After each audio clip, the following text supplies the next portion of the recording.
Eu quero saudar com a paz do Senhor nossos irmãos, irmãs, amigos e amigas do portal Escola Dominical. Estamos aqui para mais uma análise e abordagem, agora neste segundo trimestre de 2020, cujo tema é a Igreja Eleita, redimida pelo sangue de Cristo e selada com o Espírito Santo da promessa. Meus irmãos e irmãs, é sempre muito especial para cada um de nós quando iniciamos uma abordagem.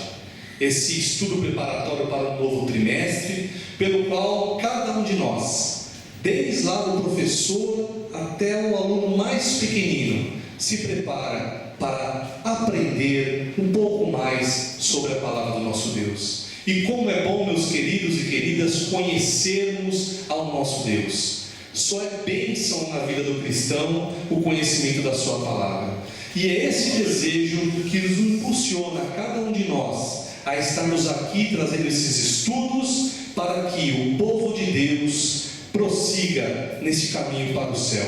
Um caminho tão difícil, uma estrada estreita, mas que o prêmio é maravilhoso e o mais excelente. E eu quero aproveitar esta oportunidade. Nós sabemos que temos acompanhado os irmãos ali nos comentários do YouTube, se referindo até mesmo à qualidade das gravações. Eu vou citar apenas aqui algumas informações que talvez os irmãos e irmãs não tenham.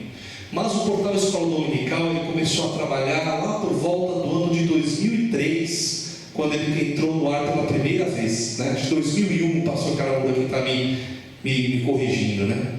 E desde aquela época, o portal Escola Dominical, ele sempre teve a iniciativa de trazer a palavra de Deus, uma palavra genuína, a palavra fiel, uma palavra sem nenhum tipo de influência e sem nenhum segundo objetivo na sua entrega ao povo de Deus.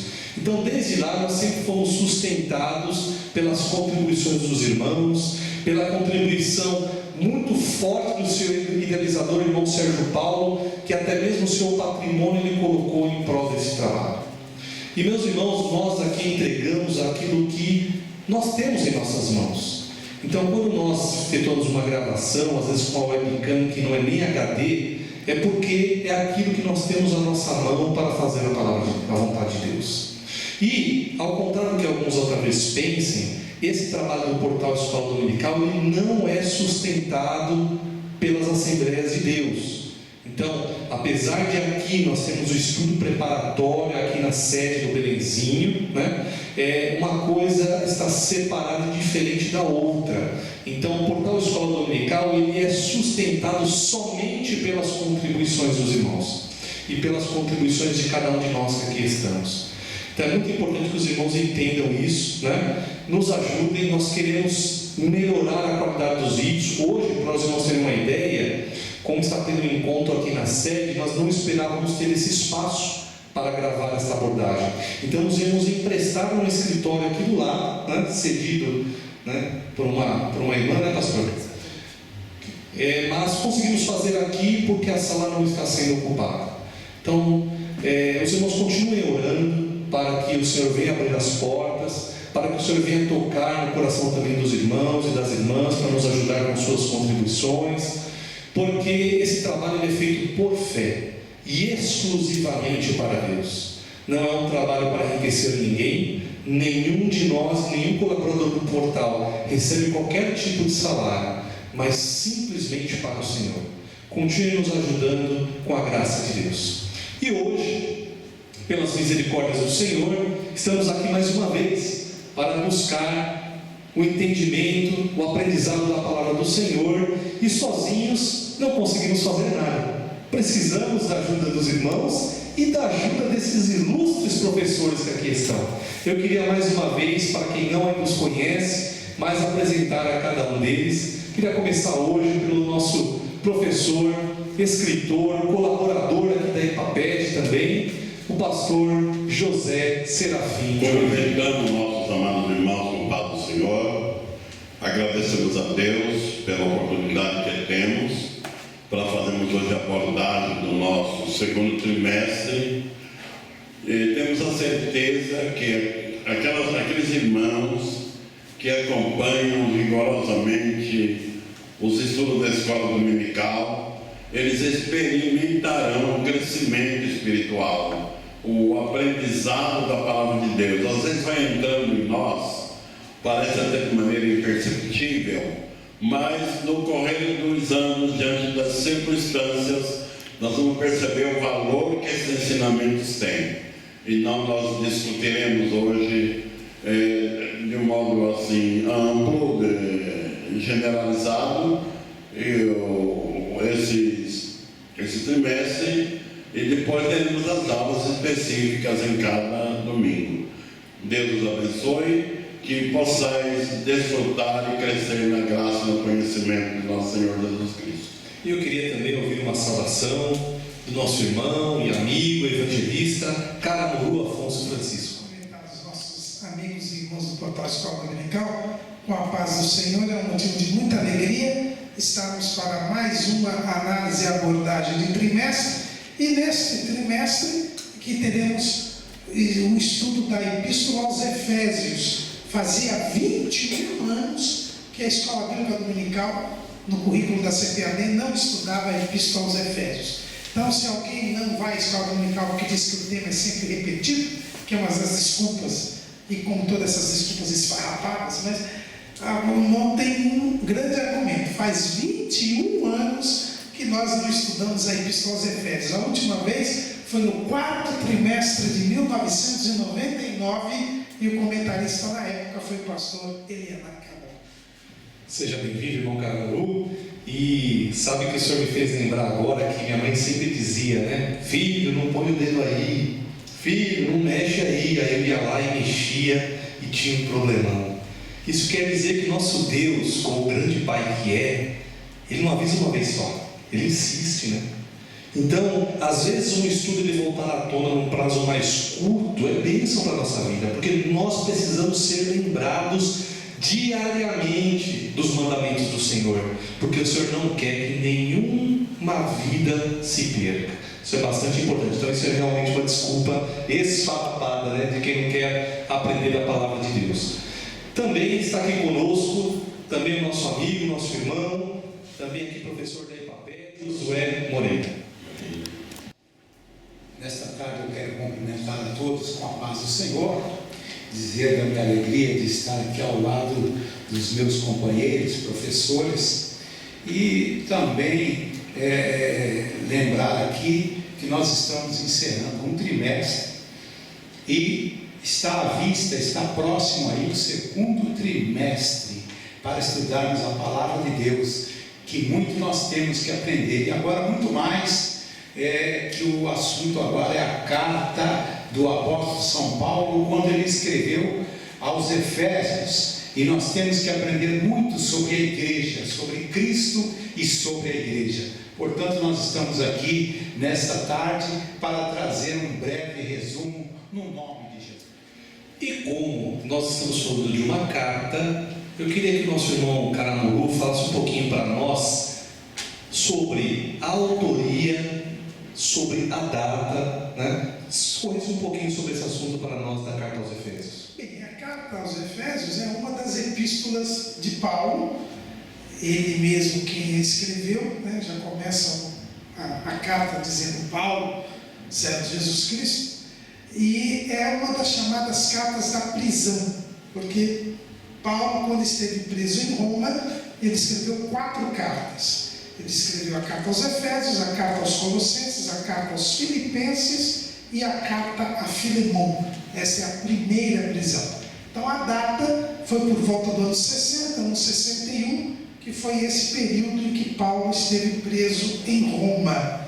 Os irmãos se lembram que ele havia sido preso em Jerusalém, mandado para Cesareia, que era onde ficava o palácio do presidente da Judéia, ficou ali alguns anos, e ele apelou para César e foi mandado para Roma. E lá em Roma, então ele escreve esta carta. É interessante ver que a carta aos Efésios, embora ela seja dirigida aos Efésios, ela não traz nenhum problema ou nenhuma característica própria da igreja de Éfeso.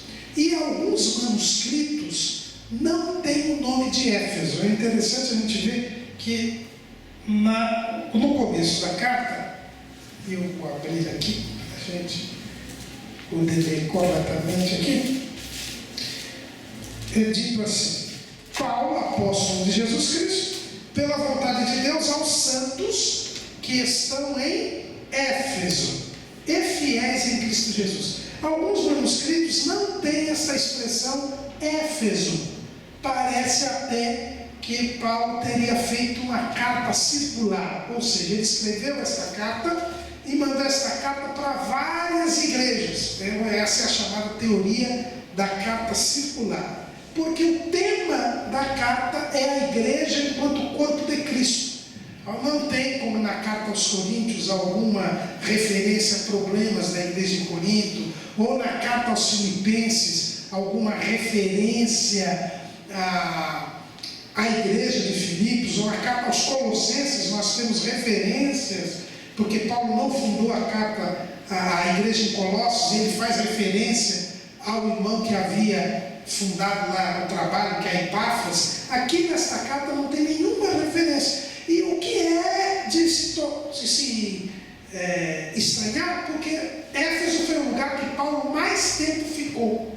Paulo, ele começou o trabalho em Éfeso, ele chegou lá a Éfeso, havia apenas 12 discípulos que só conheciam o batismo de João, e ele ficou 3 anos na igreja de Éfeso. Ele tinha um relacionamento muito grande com a igreja de Éfeso. Antes de ir para Jerusalém, onde ele foi preso, ele mandou chamar os anciãos da igreja de Éfeso, que se encontraram com ele em Mileto.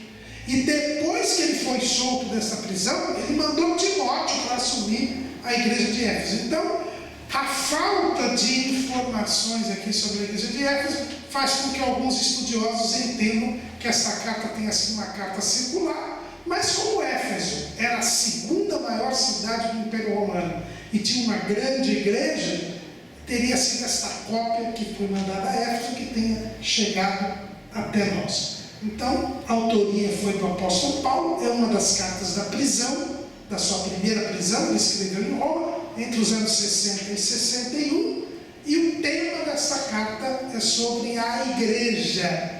O que é ser salvo, o que significa ser salvo, o que significa pertencer à igreja, qual o papel da igreja e qual a conduta que o cristão deve ter, tanto em relação ao mundo, como com relação aos próprios irmãos, com relação à sociedade, com relação à família e no mundo do trabalho. E Paulo ainda termina essa carta dizendo a respeito da batalha espiritual.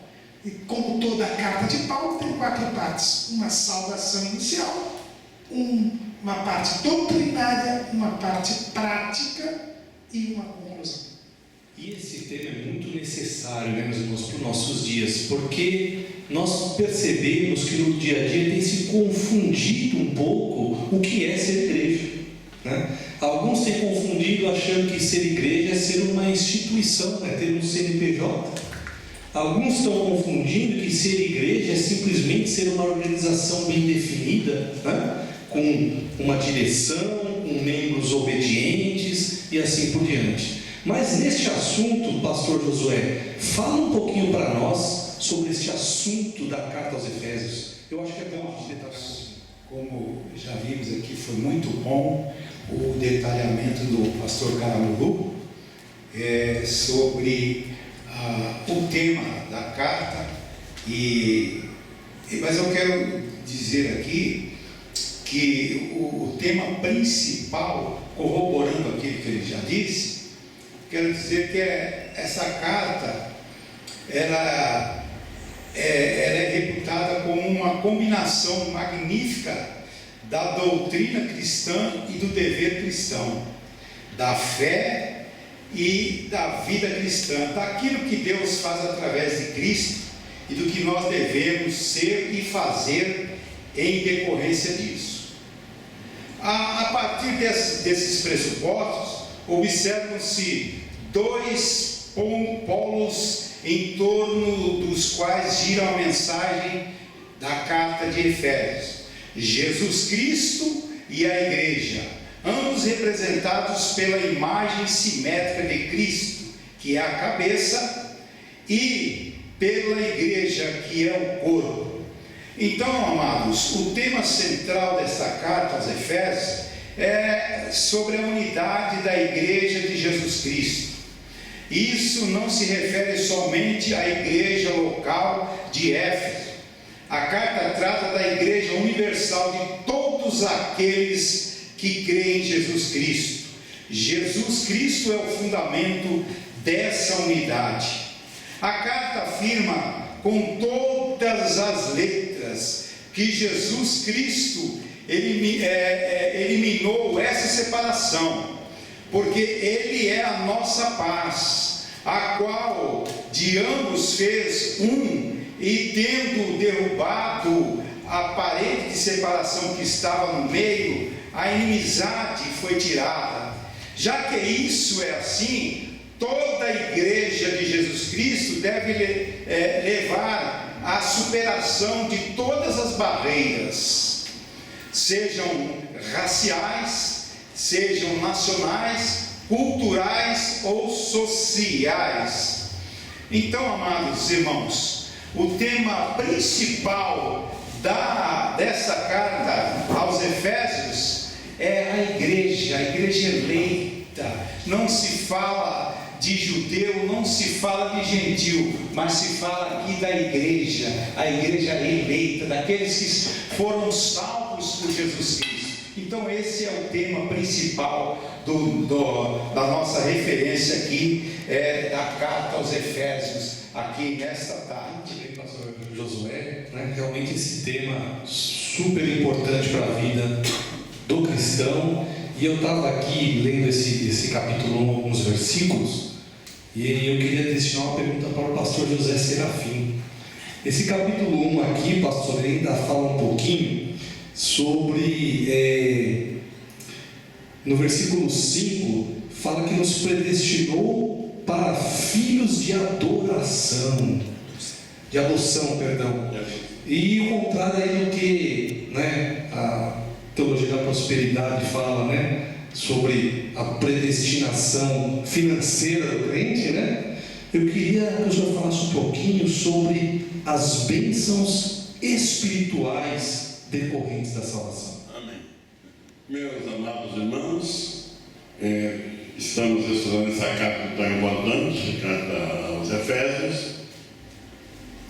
Sabendo quando Paulo entrou na cidade de Éfeso, era uma grande cidade, e Éfeso existia o culto à deusa Diana ou Artemis, e esse culto consistia em adoração através de sexualidade. Tinha suas sacerdotisas e tinham aqueles que fabricavam nichos de imagem de Diana, e tinha um grande comércio. E o apóstolo Paulo enfrentou uma grande luta para estabelecer o trabalho na cidade de Éfeso. Houve um verdadeiro levante. Os fabricantes dos nichos de Diana inflamaram a multidão para combaterem o apóstolo Paulo e a pregação do Evangelho. A preocupação deles é que o seu lucro fosse diminuído com a conversão do povo ao verdadeiro Deus, abandonando a deusa Diana, a deusa ou Artemis, em grego ou em grego, a Diana ou Artemis era o mesmo nome. E como nos tem falado do nosso líder, o irmão Humberto, citando o capítulo 1, eu gosto tanto desse capítulo, ele me conforta muito. Aliás, antes de comentar um pouquinho, quero lembrar que os teólogos consideram a carta aos Efésios como o Evangelho das regiões celestiais. Parece que o apóstolo sai um pouco do nível terreno e vai para o lado espiritual. E ele começa dizendo: bendito Deus e Pai de nosso Senhor Jesus Cristo, o qual nos abençoou com todas as bênçãos espirituais nos lugares celestiais em Cristo. Bênçãos espirituais, elas são superiores às bênçãos materiais. A bênção material é transitória, acaba. As bênçãos espirituais são eternas. Isso não quer dizer que Deus não nos dê bênção material. Ele dá sim. Deus abençoa de modo geral. Mas o objetivo, o desejo maior são as bênçãos espirituais. E eu fiz aqui uma pequena relação que gostaria de passar. Pela salvação, aqueles que recebem Jesus como Salvador, eles são santificados, tornam-se santos. Parece forte, mas é isso mesmo, porque a palavra santo quer dizer separado. Então a pessoa é separada do mundo de pecado e consagrada a Deus. Para Deus ele é santo. Adoção como filho. O homem natural não é filho de Deus. Ele se separou de Deus. Ele perdeu o direito. E ele se torna filho de Deus quando ele se converte a Cristo. Então Deus o adota como filho. E ele agora passa a gozar das bênçãos e das riquezas do Pai Celestial. A questão de predestinação, frisada pelo nosso irmão Humberto, predestinação, a palavra que dizem que ele nos predestinou, não se refere a uma predestinação pessoal, mas uma predestinação geral. Deus predestinou um povo, não uma pessoa. Então, isso não vem tirar da pessoa o livre-arbítrio. Deus oferece a salvação de graça.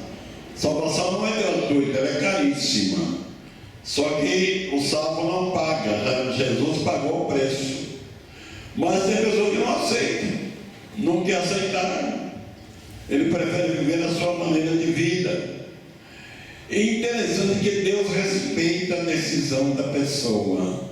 Deus não obriga, Deus não é um ditador que obriga, você tem que fazer o que eu quero. Você pode tomar a decisão que preferir, sabendo de uma coisa: cada um dará conta ou responderá pela decisão que tomar. Então, Deus dá liberdade de escolha, e aquele que escolher arca com as consequências da sua escolha. Ou boa, ou escolher a Cristo e a sua graça, ou preferir o mundo e a sua maneira religiosa ou tradicional, seja lá como for, desligado de Deus. Mas para que a pessoa, para o salvo, aquele que recebe Jesus, ele passa a fazer parte de um povo predestinado. A igreja é predestinada, sim, a igreja formada por homens, mulheres de todas as raças, tribos e nações. Há uma predestinação. Depois de predestinados e separados e adotados, o texto nos fala da bênção da redenção, ou seja, justificação. Olha, se for comentar no cada uma dessas bênçãos, não tomar o tempo todo aqui, irmão Humberto, mas a justificação, o pecador manchado pelo pecado, altamente comprometido com os pecados mais hediondos, quando ele se arrepende e recebe Jesus como Salvador, ele agora é visto aos olhos de Deus como uma pessoa justa, porque os seus pecados recaíram sobre Jesus, e ele, diante de Deus, ele é justo agora. Romanos capítulo 5, verso 1, Paulo volta a falar: sendo, pois, justificados pela fé, temos paz com Deus por nosso Senhor Jesus Cristo. O profeta Isaías, lá no Velho Testamento, capítulo 61, versículo 10, ele diz assim: eu me alegrarei muito no Senhor, regozijar-me-ei muito no meu Deus. Se alguém perguntar aos profetas por que tanta alegria, por que tanto regozijo, ele responde: porque ele me vestiu com vestes de salvação, ele me cobriu com seu manto de justiça. Essa é a razão do meu grande regozijo. E agora, amados, o Salmo 34, versículo 17, está escrito que o justo clama, e o Senhor o livra de todas as suas angústias. O Salmo 112 está escrito: na casa do justo há um grande tesouro. São Tiago nos fala no capítulo 5 da sua epístola: a oração do justo pode muito em seus efeitos. Então, meus amados, aqueles que receberam Jesus como Salvador, que estão lembrados da igreja de Cristo, você pode orar com confiança. Quando você ora, a tua voz entra, passa por esse espaço sideral, entra na glória de Deus e a tua voz lá é ouvida. Quem está orando, quem está pedindo é um justo, é um justificado pelo sangue de Jesus.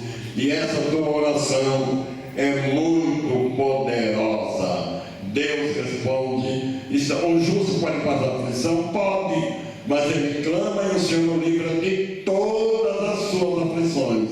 São bênçãos espirituais que nós alcançamos através da nossa aceitação ao Evangelho de nosso Senhor Jesus Cristo. E depois, no capítulo 1, versículo 13, fala de uma outra bênção muito grande, que depois de termos ouvido o Evangelho, a palavra de nossa salvação, e tendo nele crido, fomos selados com o Espírito Santo da promessa. Entenda bem, amados, há uma diferença de selado e batizado. Todo pecador, ele pode estar bêbado, drogado, ele pode estar na situação que tiver. Se tiver um minuto de lucidez e ele decidir no seu coração: eu me rendo agora a Jesus Cristo, imediatamente o Espírito Santo sela essa pessoa como uma propriedade de Deus. E no capítulo 4, versículo 30 dessa mesma epístola, está escrito: e não entristeçais o Espírito Santo de Deus, no qual está selado para o dia da redenção. Então o selo do Espírito é um penhor. Quando Jesus vier, nós temos um penhor que Deus nos deu, que garante então a nossa entrada na glória do Senhor. Deus nos abençoe, amados. Amém. Pastor José Serafim, muito boa explicação o Senhor nos deu sobre esse tema. E eu trouxe aqui uma palavra que o Senhor comentou na sua explicação. O Senhor falou sobre oração. E eu estava aqui meditando, irmãos, que nesta carta, nós vamos falar também aqui nessa abordagem, sobre duas orações que Paulo faz.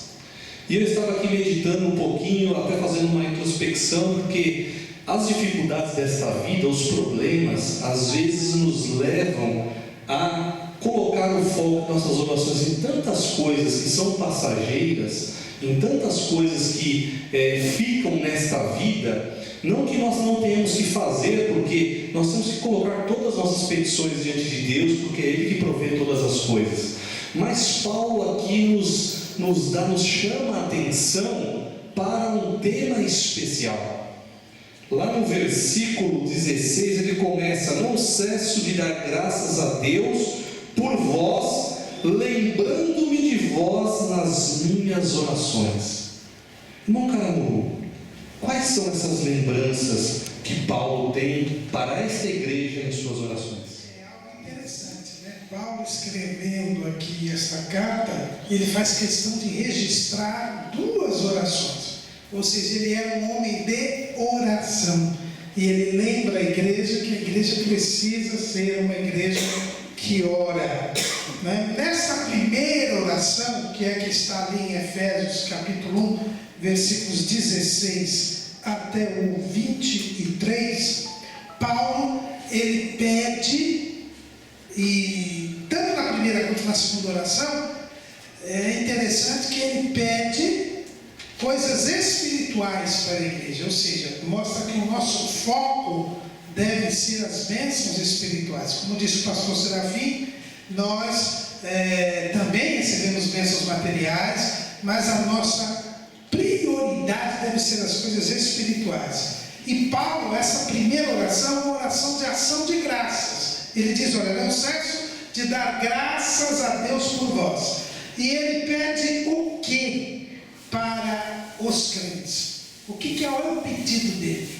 É que os crentes fossem iluminados no seu entendimento, para que eles soubessem a esperança da sua vocação e as riquezas da glória da sua herança nos santos, e que também compreendessem a sobreexcelente grandeza do seu poder sobre nós. Então são três coisas que Paulo pede aqui. Em primeiro lugar, que os salvos, que eram aquelas pessoas por quem ele estava orando, os crentes, eles tivessem a consciência da esperança da sua vocação. E aí isso nos faz lembrar que Paulo, escrevendo aos Filipenses, ele diz que ele esperava Jesus, que transformaria o seu corpo abatido em um corpo glorioso e o levaria à cidade celestial. Paulo era dos crentes antigos, aqueles que querem ir para o céu. Hoje em dia tem um monte de crente que quer ficar na terra mesmo, ficando rico aqui, com saúde, a bênção está aqui. Eles não estão querendo saber de mais nada. Mas Paulo diz que eles tivessem os olhos iluminados para que enxergassem a eternidade. Então, o verdadeiro cristão, ele enxerga a eternidade. Isso me faz lembrar aquele livro do John Bunyan, O Peregrino.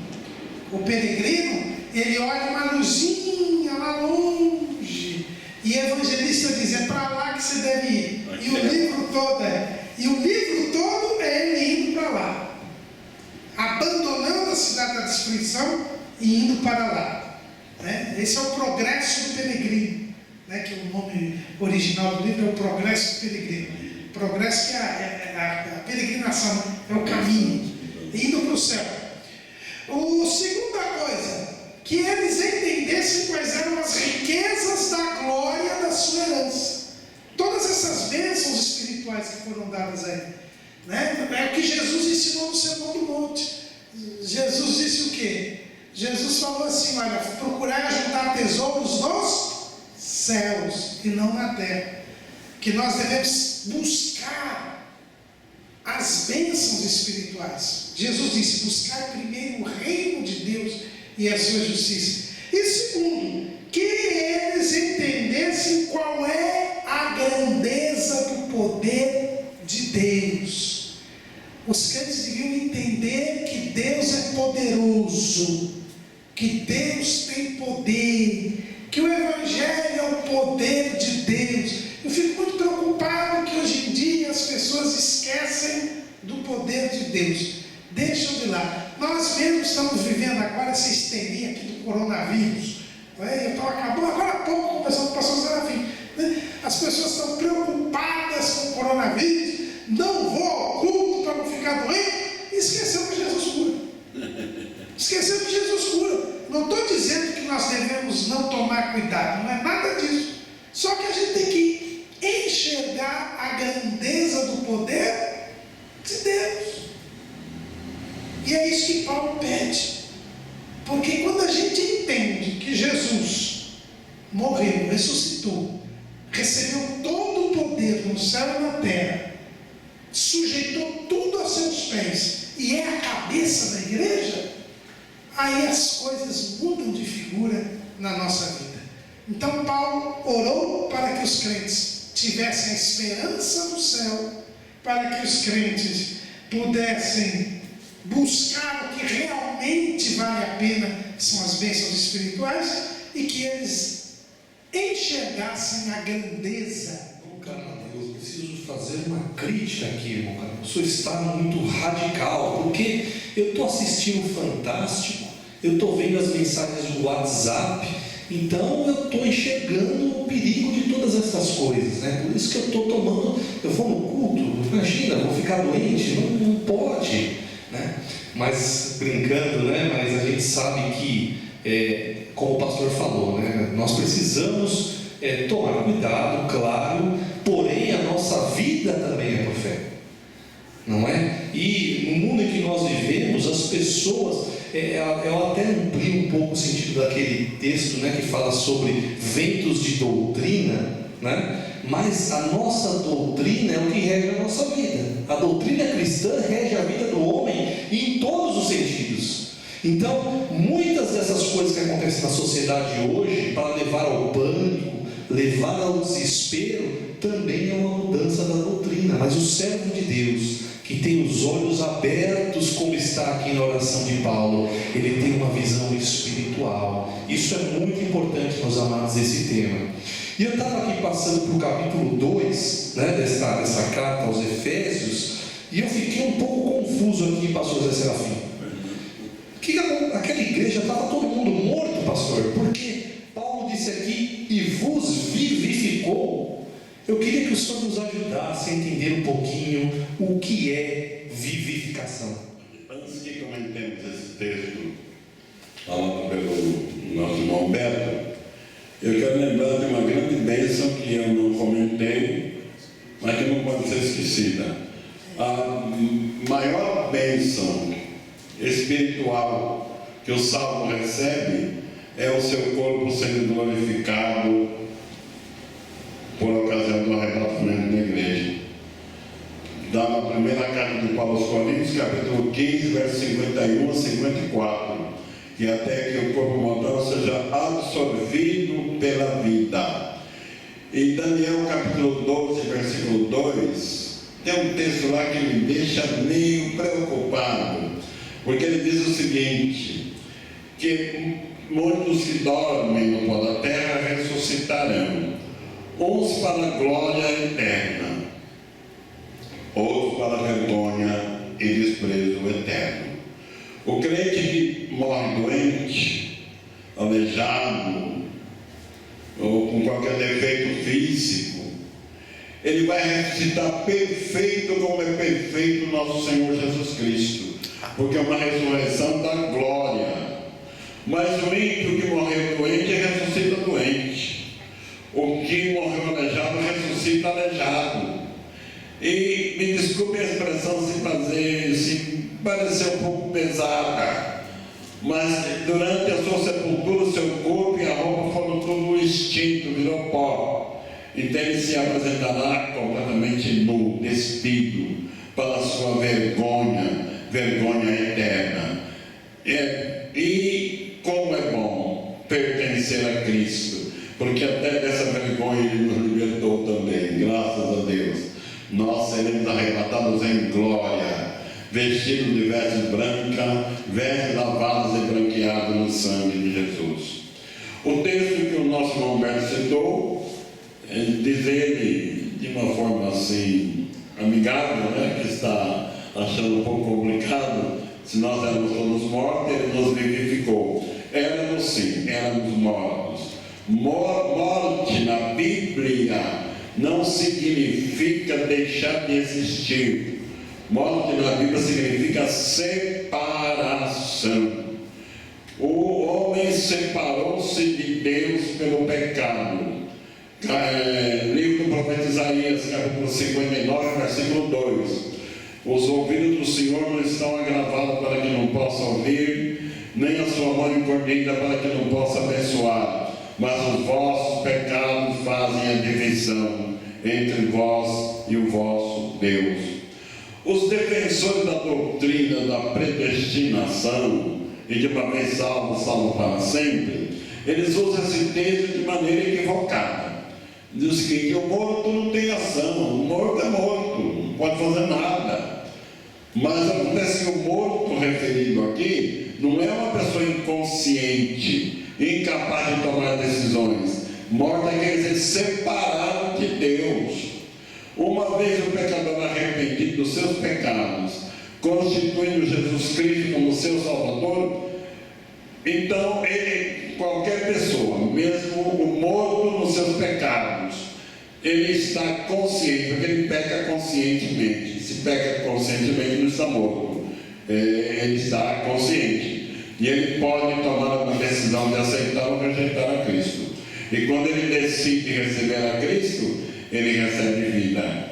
Evangelho de João, capítulo 10, versículo 10. O ladrão veio para matar, roubar e destruir. Mas Jesus veio para que tenhamos vida e vida com abundância. Prezados irmãos, eu gostaria muito de poder ter um vocabulário suficiente para explicar o que é vida, mas eu não achei até hoje ninguém que explicasse satisfatoriamente. Eu me lembro que eu estudava ainda no colégio e o professor de ciência entrou na sala, olhou para mim bem sério e disse: Serafim, o que é vida? Professor, tudo que nasce, cresce e morre tem vida. Não é essa a minha pergunta. Eu perguntei o que é vida. Ele disse: eu não sei. Ele falou: eu também não. Mas Jesus explicou, né? Eu sou o caminho e a verdade e a vida. A verdadeira vida é Cristo. E essa vida nós gozamos graças. Agora sim, pastor Serafim, agora eu entendi, né? Agora eu sei o que é vivificação. Muito importante, muito bom. E meus irmãos, Paulo ele passa a discorrer agora, a partir do capítulo meados, capítulo 2 e capítulo 3, sobre o que é viver debaixo da graça. E eu queria que o nosso professor Caramuru nos falasse um pouquinho sobre esse assunto, porque é um mistério, né, pastor? É um mistério que muitos ainda não entenderam, ainda não descobriram o que é estar debaixo da graça de Deus. É na carta aos Efésios que nós temos esse versículo tão conhecido de todos nós, né? Porque pela graça sois salvos por meio da fé, isso não vem de vós, é dom de Deus. Então aqui Paulo ele vai falar sobre a salvação sempre pela graça. E o que é viver debaixo da graça? E Paulo, ele é radical. Você falou que eu era radical, mas Paulo também é radical. Ele diz que quando nós passamos a viver debaixo da graça, nós mudamos completamente a nossa conduta. Veja que antes, Paulo diz assim, antes do outro tempo, andaste segundo o curso deste mundo, segundo o príncipe das potestades do ar, que operam nos filhos da desobediência. Andávamos nos desejos da nossa carne, fazendo a bondade da carne e dos pensamentos. Éramos filhos da ira. Mas agora nós mudamos. Então o que é viver debaixo da graça? É, em primeiro lugar, crer em Jesus. Então, a graça de Deus veio até nós para possibilitar que nós pudéssemos crer em Jesus. Porque foi pregado o Evangelho, a graça de Deus se é manifestado, trazendo salvação a todos os homens. Quem crê na pregação do Evangelho, quem crê em Jesus, recebe este favor imerecido. Ele crê em Jesus e a sua vida muda. Agora ele não anda mais segundo a vontade da sua natureza pecaminosa e dos seus pensamentos. Ele não faz o que todo mundo faz. Ele não anda mais segundo o curso deste mundo. Ele não mais desobedece a Deus. E ele começa a praticar boas obras. Ele muda totalmente. Não tem aquela história de sou crente, mas eu continuo fazendo tudo porque Deus entende que eu tenho que continuar fazendo. Porque o meu emprego exige, porque minha posição social exige. Eu só coloco o que é gospel e está tudo bem. Não. Eu mudo completamente de vida. Tanto que Paulo, ele vai dizer aqui no capítulo 4, que é o capítulo 5, algumas coisas, né? Que tem alguns irmãos que até pulam esse versículo 4 ou 5. Olha, diz assim: deixai a mentira e falar a verdade. Olha que coisa, não tem a mentira santa? Pastor Serafim que gosta dessa mentira santa, né? Não tem. Não é mentira, é omitir. Não é mentir, é omitir, né? Outro diz aqui: irai-vos e não pequeis. Tem uns irmãos aí que batem na mulher e diz que Jesus bateu nos mercadores, então ele podia bater na mulher. Não deis lugar ao diabo. Tem gente aí, como dizia o saudoso pastor Walter, que não é o diabo que tenta, ele que tenta o diabo. né? Aquele que furtava, não furte mais. Vocês lembram aquele crente lá, político lá de Brasília, que agradeceu a Deus pela propina? Mas a Bíblia diz que quem não furtava, não furte. Aquele que furtava, não furte, mas antes trabalhe, fazendo com as mãos o que é bom. Tem uns crentes que gostam de viver da obra, não quer saber de trabalhar. Olha aqui que interessante. Não sai da vossa boca nenhuma palavra torpe. Isso é viver debaixo da graça. Tem uns crentes que falam palavrão aí que é uma coisa terrível, né? Toda amargura, e ira, e cólera, e gritaria, e blasfêmias, e malícia sede tirado de entre vós. Isso é viver debaixo da graça. Tem algumas pessoas que estou na graça, eu posso fazer o que quiser, que eu sou livre e Deus entende. Não é nada disso. Paulo diz que viver debaixo da graça é, a partir de agora, estar em comunhão com Deus, fazendo a vontade de Deus. Pelo sangue de Cristo, nós agora estamos com Deus e com uma nova vida, uma nova atitude. A tal ponto que Paulo ainda diz que nós, aqueles que trabalharam e eram escravos naquele tempo, eles deveriam servir aos seus senhores como a Cristo, na sinceridade do seu coração. Isso que é viver debaixo da graça, é viver em obediência a Deus, em santidade e negando os seus próprios desejos para agradar. Eu acho que é melhor a gente ficar até o capítulo 2, né? Porque a partir do 3 a coisa começa a ficar um pouco estreita, não é? Mas isso mostra o cuidado do nosso Deus. Isso mostra o amor de Cristo que havia no coração de Paulo pela igreja, né? Isso é bastante importante. E agora Paulo me faz uma segunda oração, pastor Josué. E é interessante que nessa segunda oração, olha aí, para aqueles que dizem que essa história de se ajoelhar para orar, né, não tem nada a ver, né? Ele diz que ele se põe de joelhos. Fala um pouquinho para nós, pastor Josué, qual o assunto de Paulo nessa segunda oração pela igreja de Éfeso? Pastor Caramuru falou sobre a primeira oração do apóstolo São Paulo pela igreja de Éfeso, quando ele pedia a Deus para que os crentes fossem iluminados, né? Mas o apóstolo não parou por aí de orar pela igreja. Ele ora uma segunda vez pela igreja, e o apóstolo intercedeu em favor da igreja, dos eleitos em Cristo Jesus, para que eles vivessem para a glória de Deus. Paulo prossegue a ensinar aos Efésios que Deus deve ser glorificado na igreja por Jesus Cristo. Isso quer dizer que os atos de louvar e glorificar a Deus fazem parte dos propósitos da instituição da igreja. Paulo encerra esse capítulo com um convite de adoração a Deus, cuja glória é devida na igreja por Jesus Cristo em todas as gerações. A conclusão do apóstolo Paulo não poderia ter sido diferente. Esse quesito da adoração, além da oração, é outro aspecto que precisa ser restaurado em algumas pseudo-igrejas de nosso tempo. Em diversos lugares são comuns os cultos de oração, cultos de vigílias e de campanhas de oração, onde inúmeras e variadas petições são apresentadas diante de Deus. Então eles se reúnem, né?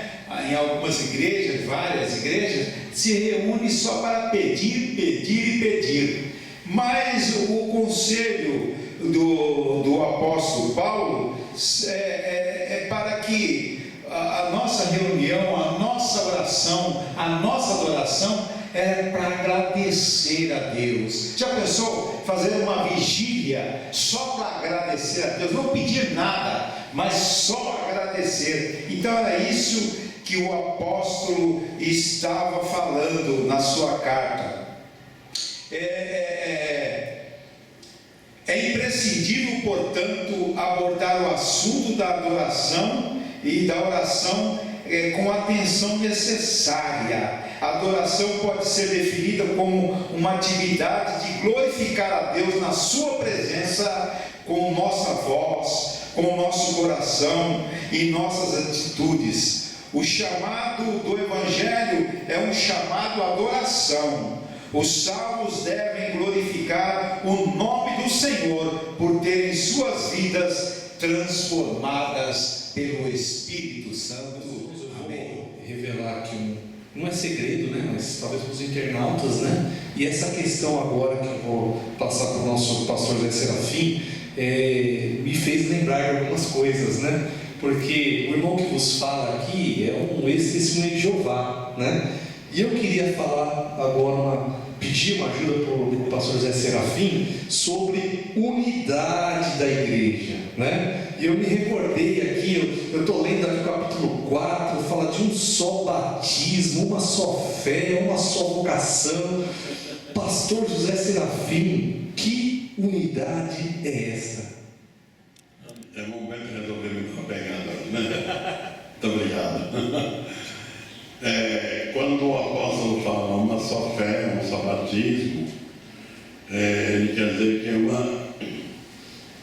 a nossa fé está concentrada na pessoa de Jesus. Não pode ter uma fé duvidosa. Não, minha fé é em Jesus, minha fé é em Maria, minha fé é em Pedro. Não. Como eram as igrejas, como eram as religiões pagãs. Cada um tem fé lá no seu santo de preferência. Mas a igreja tem uma unidade de fé. A nossa fé está concentrada, única e exclusivamente na pessoa de Jesus Cristo.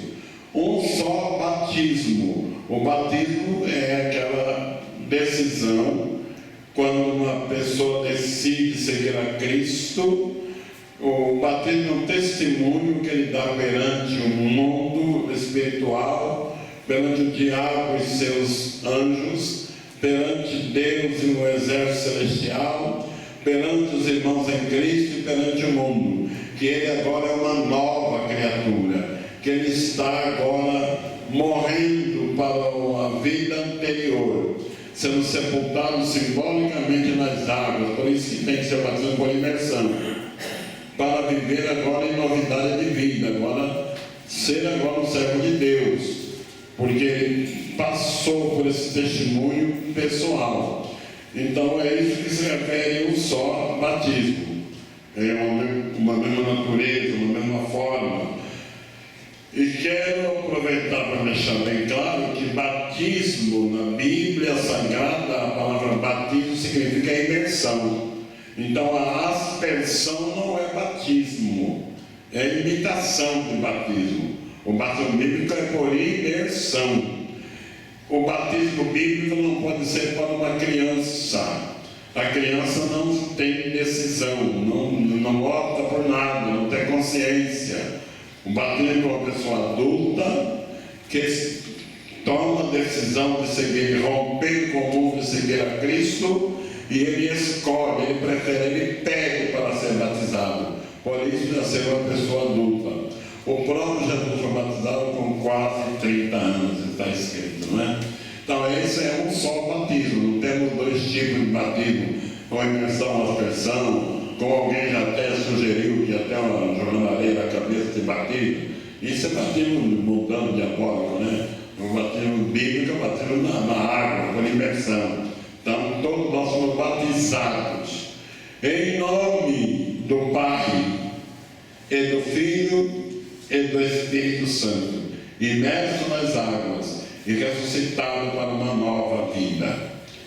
Parece que o irmão ainda prosseguiu um pouco, né? Sobre a unidade da igreja, não é?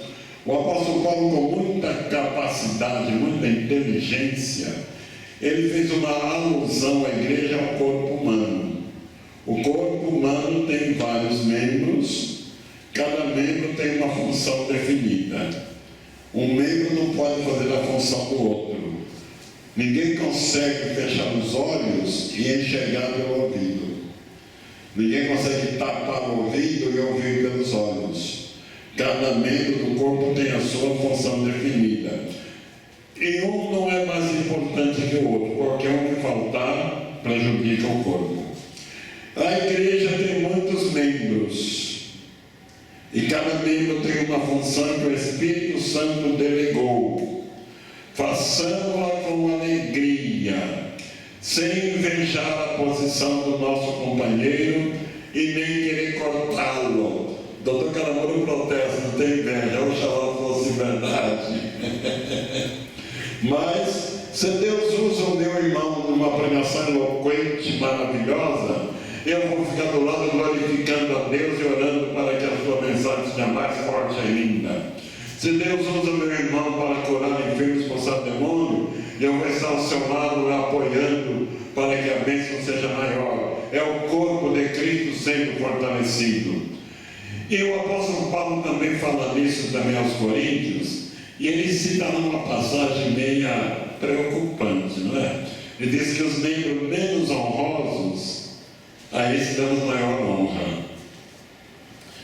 Me parece a mim, não sei se eu estiver errado, aceito que meus companheiros, professores aqui me corrijam, mas parece que eles se referiam aos nossos órgãos genitais, não é? Não é isso? Esse nós damos maior honra, quer dizer, cuidamos melhor deles, escondemos mais, né? Se bem que tem gente que não esconde muito hoje, mas deve esconder, viu? Deve esconder, porque esse membro deve ser escondido e dar a ele maior honra. Agora, o rosto é para ser mostrado. Quem tem uma vida digna diante da sociedade, diante de Deus, ele não precisa pôr máscara, nem para se livrar aí do coronavírus aí. Pode tirar a máscara. Paulo disse no capítulo 3 de 1 Coríntios que nós não somos como Moisés que colocava o véu. Pode tirar o véu, mostrar o seu rosto e fazer a obra de Deus com alegria. Não importa em que posição Deus te colocou, todas são honrosas, todas fazem parte do corpo. Não pensemos que Deus honra mais A do que B, todos têm honra.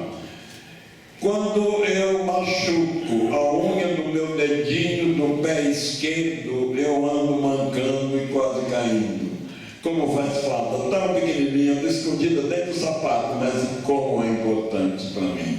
Então, amado irmão, você faz parte do corpo de Cristo, você é membro do corpo de Cristo, tem uma função que o Espírito Santo designou. Faça com alegria e com gratidão.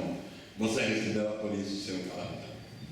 Muito bem, pastor José Serafim, eu até incitei um pouquinho o senhor, né? Falei sobre as coisas de Jeová, até porque um tema que bastante me preocupa e tem a ver com essa unidade da igreja, é que muitos estão buscando essa unidade aparente, percebe? Porque eu lembro que um dos argumentos que muitas denominações têm é justamente por essa unidade organizacional, né? Uma mesma postura, uma mesma vestimenta. E eu estava lendo aqui sobre unidade, vai muito além disso. É uma unidade de fé, é uma unidade de único Deus, né? Então é muito mais amplo. E, meus queridos, tem muitos irmãos também hoje buscando essa unidade aparente e pulando de uma igreja para outra, justamente porque ele ainda não está com uma unidade como igreja, ele como igreja com Cristo, né? Então isso é bastante importante. Até um familiar meu, ele conseguiu aqui chegar no ápice, né, de romper esse um só batismo. Ele conseguiu se batizar 3 vezes. Se batizou nas Assembleias de Deus, depois se batizou nos Adventistas, depois se batizou na congregação, né? Nenhuma nem nada. Percebe? Porque não é em fé. Então é um tema bastante importante que nós vamos a tocar, irmãos, porque a nossa esperança, a nossa salvação, viver debaixo da graça, o assunto desta carta, ele é bastante importante para a nossa vida espiritual. E pastor Zé Serafim, eu queria que o senhor falasse mais um pouco para nós, porque ouvir o senhor é muito bom. E falando de mais uma de suas especialidades, que é família, e Paulo toca neste assunto, né? e toca, e às vezes quem lê de um jeito deturpado, né? Ou lê só até um determinado versículo. Fala um pouquinho para nós, o que Paulo nessa carta ensina para a igreja sobre família? O apóstolo Paulo, ele, mais uma vez, ele usa um modelo de família. Então ele dá um ensinamento para cada membro da família, para o marido, a esposa e os filhos. O marido, o homem, o chefe da família, o cabeça da família, é ensinado que ele ame a sua mulher, como Cristo amou a igreja, e a si mesmo se entregou por ela. Olha que texto profundo e importante. Aí eu sou casado, pela graça de Deus, há 56 anos com a mesma mulher, graças a Deus. Então, meus companheiros casados, como que você ama a sua mulher? Ama quando ela está bonitinha, cheirosinha, e você pode satisfazer seus desejos usando a sua beleza? Ou você ama quando ela está também fraca, doente, precisando do teu carinho, da tua atenção? Ou você se irrita com ela? O apóstolo recomenda lá em Colossenses capítulo 3, verso 19: vós maridos, não vos irriteis contra ela. Eu estive observando, como muitos irmãos sabem, pela graça de Deus, eu escrevi um livro, Deus na Família, e eu estou agora ampliando este livro.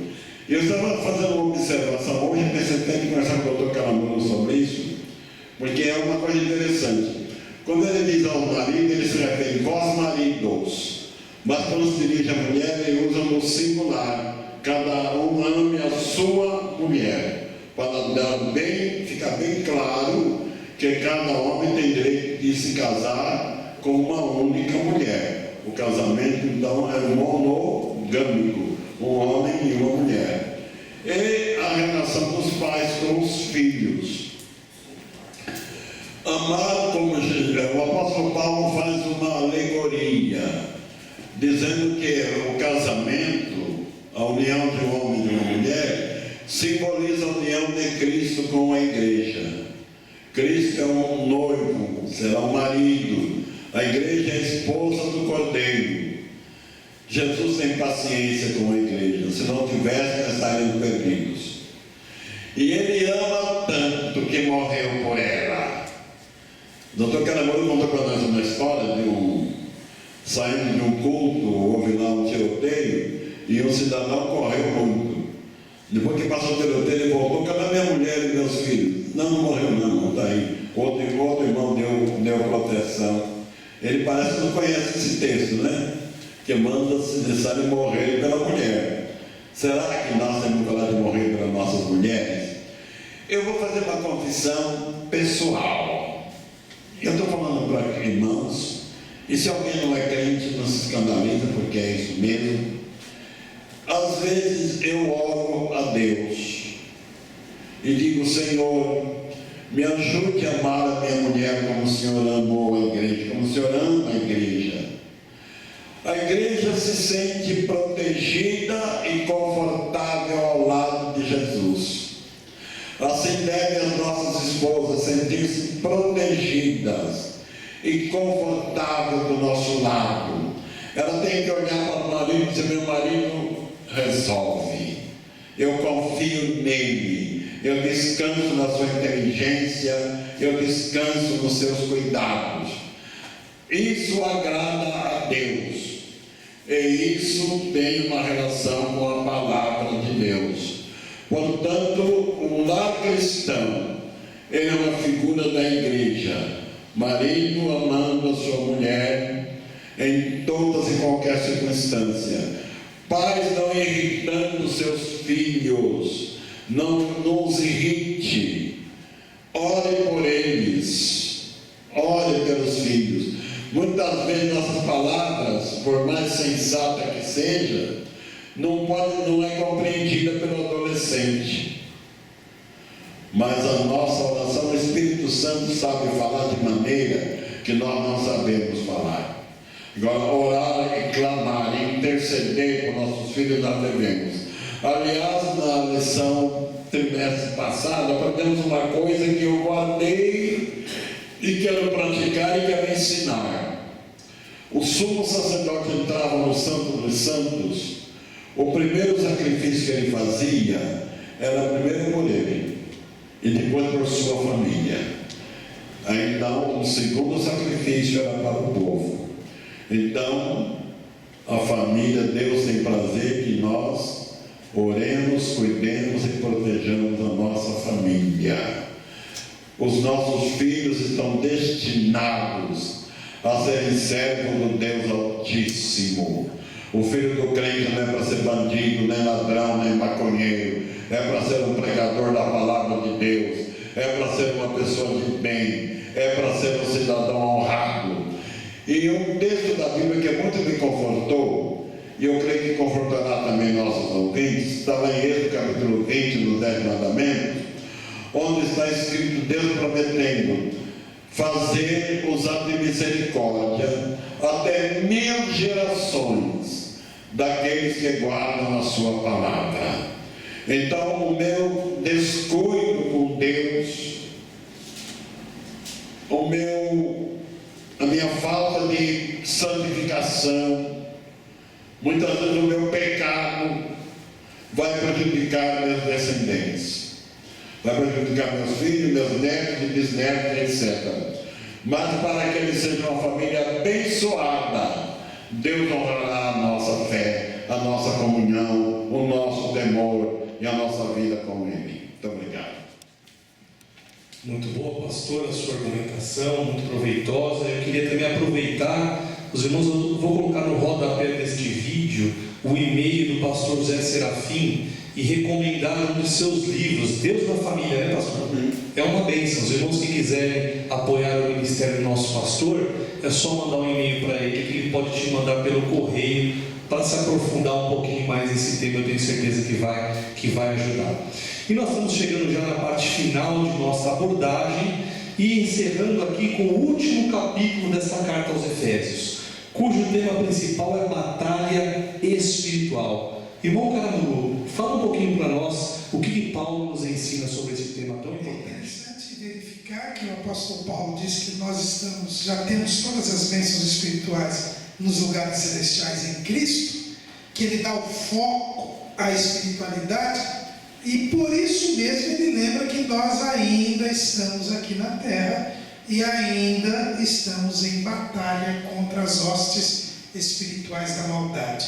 Nós até estudamos sobre a batalha espiritual no primeiro trimestre do ano passado, então esse tema ainda está bem fresco na nossa memória, e é o texto da Bíblia que mais fala de batalha espiritual, é esse de Efésios 6. O que Paulo diz? Paulo lembra que nós lutamos contra o diabo e os seus anjos. A nossa luta não é contra a carne e o sangue. E também hoje tem muito crente achando que está brigando com o partido político, que está brigando com o patrão da empresa, está brigando com o poder econômico. Mas na verdade nós estamos brigando com o diabo, que usa tudo isso. Usa o sistema político, usa o sistema econômico, usa a injustiça social, mas a nossa luta é contra o diabo. E para lutar contra o diabo, nós precisamos de armas espirituais. Não adianta dominar o poder político, não adianta dominar o poder econômico, nada disso resolve. O que resolve é nós nos revestirmos da armadura de Deus. E aí o apóstolo Paulo fala, ele usa aquela figura do soldado romano, porque o exército romano era um exército invencível naquele tempo.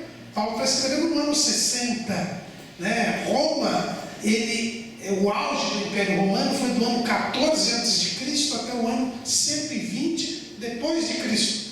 Paulo está bem no meio dessa época.